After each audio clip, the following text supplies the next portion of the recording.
Hey guys, and welcome back to this channel. This is Chad Confirmed, bringing you the hottest news in the crypto world.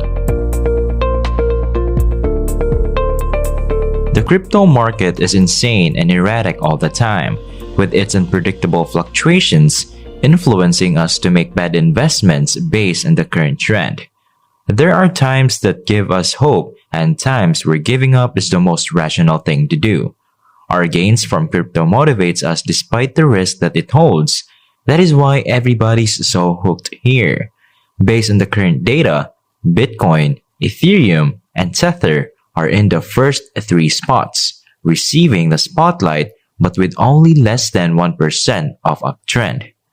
Most of the crypto is still down this week because when there is a 50% slump, it will take time to bring the numbers back up, for it needs to gain 100% again, trying to recuperate and recover its losses. Cryptocurrency, on the other hand, is reporting fascinating developments. As Binance CZ's founder tweeted this morning, Luna has been minted rampantly because of design issues in the Terra protocol.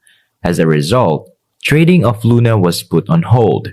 He added on the thread that because they didn't know that newly minted Luna was mass-produced outside the platform, some of the users began repurchasing Luna, not realizing that the price would drop even further once this happens, for the deposits were permitted back into the Binance exchange. This unfortunate circumstance led to trading suspension.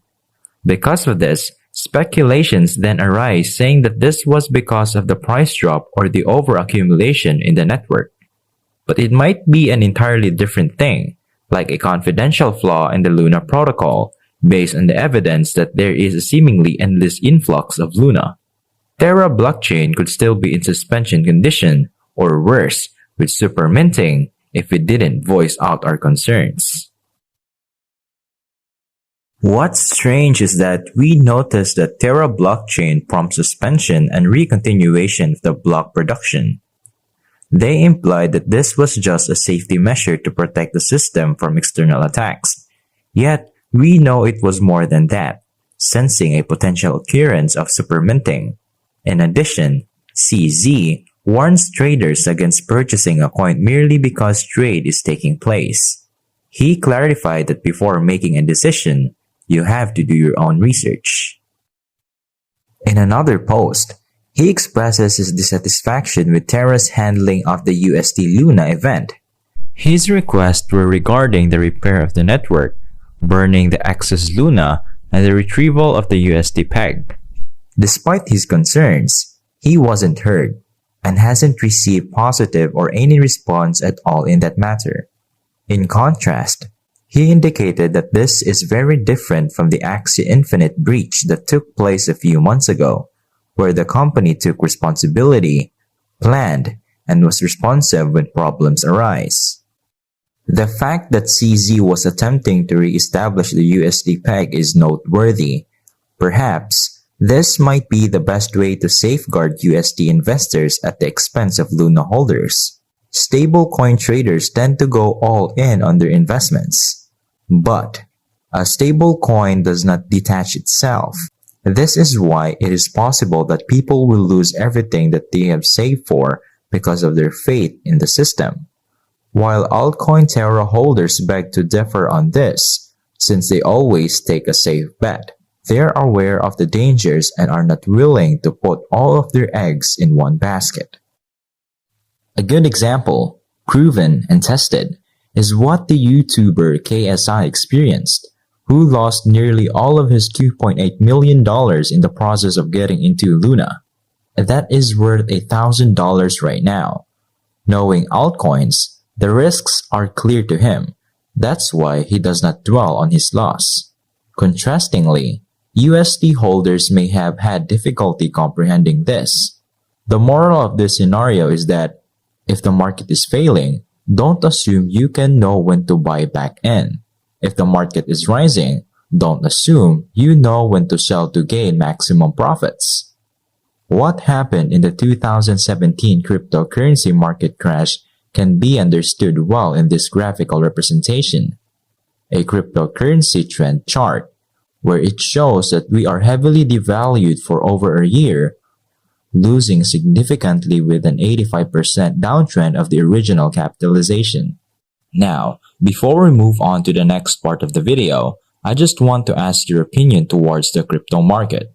Do you think investing is still worth a shot? Let us know your thoughts and experiences on this in the comment section below. And now, back to the video. All eyes are on cryptocurrency now, where there is undeniable hype and enthusiasm across different social media platforms.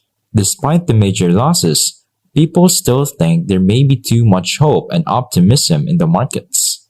If we look at the daily trend charts, we can see a pattern that signifies hope that we could fall as low as $18,000 on the Bitcoin charts. The rapid increase from low could also falter and signify that from a high, we could also swiftly drop significantly.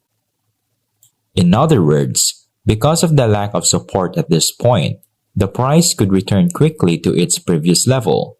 Witnessing the fall of the top 10 cryptos could influence investors to back down or sell their investments as soon as they can to maintain a good position. Tether, the cryptocurrency that serves as the backbone of most of the industry, experienced a large outflow at some point. Tether should be closer to 33% to maintain balance, but now it's moving away from that, at the current standing of 76%. On the other hand, USD's liquidity stands at 99% out of balance, with only roughly $950,000 of liquidity remaining. If we look at the current market capitalizations, we see that USD is backed by Luna, which has a value of $800 million. As a result, there is still a huge divergence, perhaps 20 times greater than necessary, between these two. Otherwise, the entire system is destined to fail. With more investors, more cryptocurrencies are up and running. In relation to this, when it comes to reviving Terra's ecosystem, Do Kwon has unveiled a strategy for a new Terra blockchain. According to him, there are still a few $billion worth of USD and the Luna's token's value has plummeted. It is for this reason that if the peg is reestablished, Luna holders will have no option to create a backup system. Many of the USD clients are no longer willing to do business with the company. However, this does not imply that the entire ecosystem is worthless. It is an interesting ecology, and he's aware that they are one of the holders of the title that has the most number of users in the world. Because of this, he's recommending starting the ball rolling again using 1 billion tokens that will go to Luna holders, USD holders, and a portion of the funding would be budgeted for prospective improvement support. Before going forward to the rest of the video, I just want to know what cryptocurrency you currently hold and your experiences using it. I'll be glad to know what your thoughts are on this topic in the comment section below. Now, we've all seen some issues with Ethereum, specifically stake ETH. DeFi protocol Lido Finance addresses the devaluation of stake ETH at around 4.2%. In a different light, based on the Curve Finance, there is a 2.8% inconsistency, which means that it's sort of making a comeback. The problem is, people find a way around the system by using Lido Finance to stake their Ethereum for about 3.6%. And at the same time, they reclaim their stake Ethereum. In other words, when a new version of Ethereum is released, you'll be able to trade your stake Ethereum for that new version. In the end, you'll be the one at an advantage since you'll obtain about 3.6% interest-free credit. But the problem is, if they are taking their stake Ethereum, it suggests that they lost hope on the initiation of Ethereum 2.0. If users are dumping their stake ETH back to Ethereum, it could indicate a lack of long-term trust in the Ethereum ecosystem, or a reflection of their lack of liquidity. Furthermore, Tom Finance is no longer bound to Phantom since it reached its $500 million value. Although it was once linked in the Phantom blockchain, it has lately broken away. In terms of pricing, Phantom is not trading at 37 cents, which is quite low for a stable coin. Liquidity has decreased dramatically as seen in this graph. Due to this massive reduction, it's interesting how Phantom, as the name suggests, became merely a shadow since Tom Finance left. Before we split up, let me just remind you to invest carefully, know the risks, and know how to build yourself back up. Lastly, don't forget to have fun. That's all for today. If you like this video, make sure you hit the notification bell so you won't miss any of our uploads. Let me know in the comments below what your tips are to survive the crypto market. Kindly subscribe if you haven't already. This is Chad Confirmed, signing off.